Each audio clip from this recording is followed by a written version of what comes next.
minha recordação de infância não tem relação direta com a leitura, mas eu tive o prazer de ter uma tia, a tia Odete. Quando eu era criança, ela era bem mais velha que eu, ela já faleceu já tem alguns anos. E ela não morava em Juiz de Fora, morava numa cidade no interior de Minas. E eu passava as férias com ela. E eu sempre dormia no quarto com ela, e a minha tia era uma excelente contadora de histórias, ela era professora também, então todos os dias antes de dormir ela contava histórias, ela tinha um repertório muito grande, e assim, eu acho que eu devo a isso, assim, a minha paixão por histórias, por imaginação. Não é à toa, ela tá aqui na minha estante, eu nunca tinha parado pra pensar nisso, mas eu acho que tem a ver com o inconsciente também. E, enfim, eu acho que foi muito importante pra mim, eu acho que foi a minha primeira lembrança. E assim, de livro mesmo, o que eu me lembro é que eu tinha uma coleção da Disney que se chamava Uma História por Dia, que tinha verão, outono, inverno e primavera, e aí todo dia tinha uma historinha, e eu me lembro que eu lia isso quando criança. Eu acho que são minhas primeiras lembranças.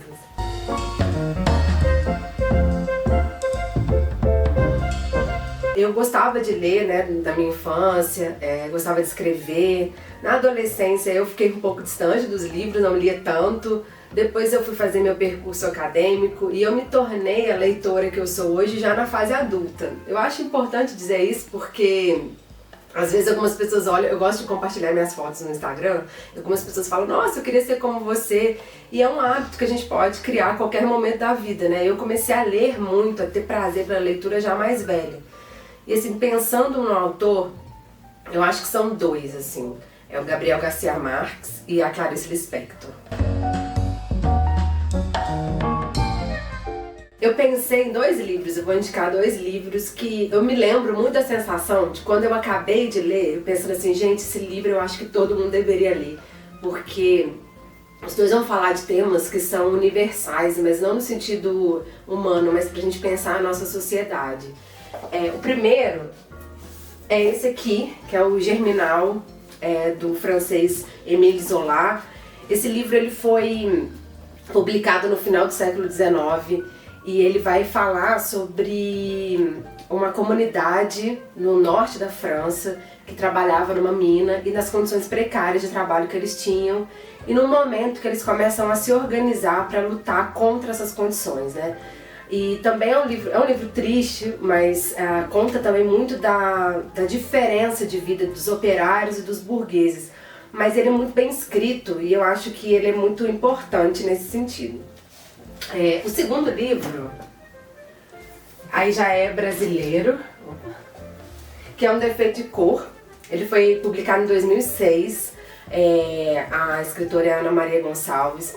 Esse livro aqui, ele vai falar a protagonista, que é Kendé, é uma africana que foi sequestrada na África, escravizada e trazida ao Brasil. Então vai contar mais ou menos um século de vida, ela vai narrar a vida dela. É óbvio que tem momentos tristes, mas tem muitos momentos também de amizade, amor. E esse livro aqui é muito importante pra gente conhecer alguns aspectos da nossa história. E ele é uma delícia de ler. Eu lembro que eu comecei a ler e pensei, nossa, mais de 1000 páginas, como é que vai ser? Mas a leitura flui muito bem, ele é um livro maravilhoso. Atualmente eu tô lendo 2 livros, eles estão lá na minha mesa de cabeceira. Eu tô lendo um livro que se chama As Árvores, de um autor estadunidense chamado Percival Everett. E eu tô lendo também um livro de memórias da Rebecca Sonnet, que também é uma escritora estadunidense. De 2 formas eu escolho minhas leituras. A primeira, na verdade, elas são escolhidas por mim, porque eu participo de clubes de leitura. Eu participo, além do Entre Livros, que eu faço curadoria, né? Mas eu também participo do Leia Mulheres e do Vozes Negras, que é da autoria. E aí o que acontece? Nesse caso tem uma curadoria, os livros são escolhidos e eu leio. É interessante, porque quando os livros vêm do clube, eu não gosto de saber nada dos livros. Não gosto de saber nem a sinopse, de que se trata, porque são livros que eu já vou ler, já foram escolhidos, e eu gosto de ir, assim, me jogar nessas leituras. Mas existe um outro caso, que é quando eu vou escolher os livros. E aí eu gosto particularmente, eu fico aqui na frente das minhas estantes, e fico dando uma folheada, pego um livro, leio as primeiras páginas, até escolher o livro que eu quero ler naquele momento. Eu sou leitora, eu acho que como grande parte dos leitores eu tenho algumas manias, né? E o que acontece? Eu particularmente ainda não me rendi ao Kindle, então eu não leio nada digital. Meus livros eles são todos físicos porque eu gosto, eu acho que ler pra mim é uma experiência sensorial, eu gosto de pegar o livro, gosto de sentir, gosto de cheirar, até me sentir incomodada quando eles pesam muito, eu gosto dessa forma. E gosto de marcar os livros, gosto de escrever nos meus livros, então eu gosto bastante do livro físico. Eu tenho um Ex-Libris, que é um carimbo que eu mandei fazer customizado com o meu nome, que toda vez que eu compro ou que eu ganho um livro, eu carimbo.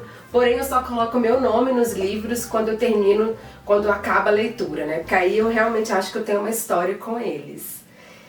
E uma outra coisa é que eu gosto de ler.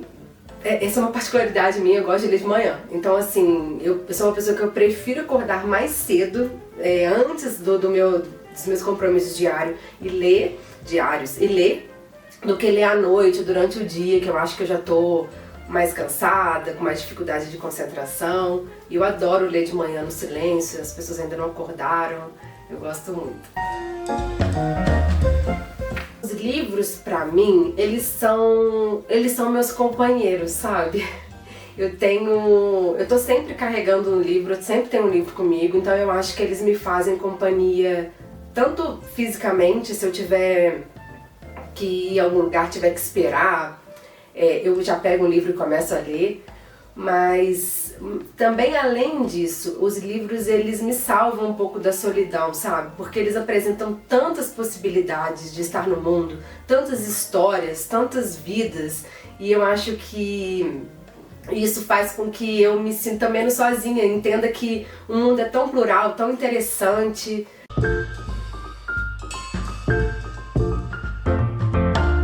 Eu acho difícil, hoje em dia tem tanto conselho na internet sobre como fazer alguma coisa, criar um hábito, mas eu acho realmente, se quer ler, a leitura tem que se tornar um hábito. Para isso, vai ter que ter um pouco de frequência. E inicialmente eu sempre aconselho ler coisa que te dê prazer, encontrar alguma coisa, alguma leitura que dê prazer. E isso não é fácil, porque hoje em dia a pessoa que não tem um hábito nenhum de leitura, a gente está tão condicionado a pegar o celular, a ficar passando de vídeo em vídeo, vídeos são rápidos, e a leitura é o contrário disso. Para ler, a gente tem que estar disposto a estar mais concentrado, a de repente não se dar com as primeiras páginas, a entender o jeito do autor daqui um pouco. Então assim, primeiro, quem quer ler mais tem que querer, né, criar esse hábito. E eu acho que então é procurar alguma coisa que dê prazer e também, por outro lado, participar dos clubes de leituras, porque acaba que quando a gente convive com pessoas que têm um hábito e apresentam pra gente esse prazer, isso acaba contagiando a gente também.